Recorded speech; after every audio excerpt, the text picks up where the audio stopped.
మాకు 9వ షెడ్యూల్లో చేర్పి నీ తరపున మేము కొట్లాడతామని రేవంత్ రెడ్డికి మేము చెప్తున్నాం. ఈ రాష్ట్రంలో ఉన్న బీసీలంతా ఏం చెప్తున్నామంటే మాకు 9వ షెడ్యూల్లో చేర్చండి, మమ్మల్ని 9వ షెడ్యూల్లో చేర్చితే మాకు ఇక ఏ పార్టీ అధికారంలోకి వచ్చినా మా రిజర్వేషన్లు కంటిన్యూ అవుతూ ఉంటాయి. ఇప్పుడు నువ్వు కాంగ్రెస్ పార్టీ తరపున ఇస్తావు, నీ పార్టీ నెక్స్ట్ అధికారం పోతుంది, మళ్ళా అదే 22% ఉంటుంది. అయితే ఇప్పుడు ఈ గొల్లేమో బీజేపీ కోళ్ళ దగ్గరనే ఉందా? వాళ్ళ దగ్గర ఉంది. మరి బీజేపీ కోళ్ళాగలు ఇలా ధర్నా చౌకడ ధర్నా చేస్తున్నాయి, ఏమే బీసీల ఉద్యమం అని తీగరాగాలు తీస్తున్నాయి. కానీ మరి ఇది ఎక్కడ కథ, దీనిదేంది మర్మం? అయితే దానిదేంది మర్మం అంటే ఇప్పుడు రేవంత్ రెడ్డి చెప్పిన దానికి వాళ్ళేం సమాధానం చెప్తున్నారు. రాష్ట్రంలో ఉన్నటువంటి లక్ష్మణ్ కానీ కిషన్ రెడ్డి కానీ ఆడ ఉన్న ఈటల రాజేంద్ర వీళ్ళందరూ ఏమంటున్నారంటే నీవు కాంగ్రెస్ పార్టీ అధికారం రానికి కామారెడ్డిలో రిజర్వేషన్ 42% ఇస్తా అని చెప్పినావు. మేమేమంటున్నాం, నీకంటే ముందే బీసీ ముఖ్యమంత్రిని చేస్తామని చెప్పి బీజేపీ అంటుంది.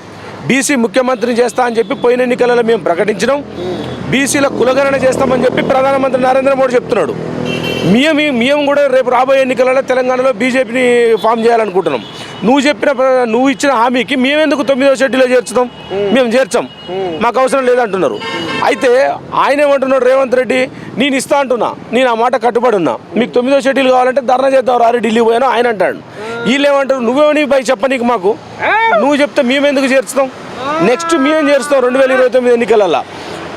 రాయికి రౌతుకు మధ్యలో ఆకు అరిటాకై బీసీలు కొట్లాడుతున్నారు. అది వాళ్ళ మర్మం.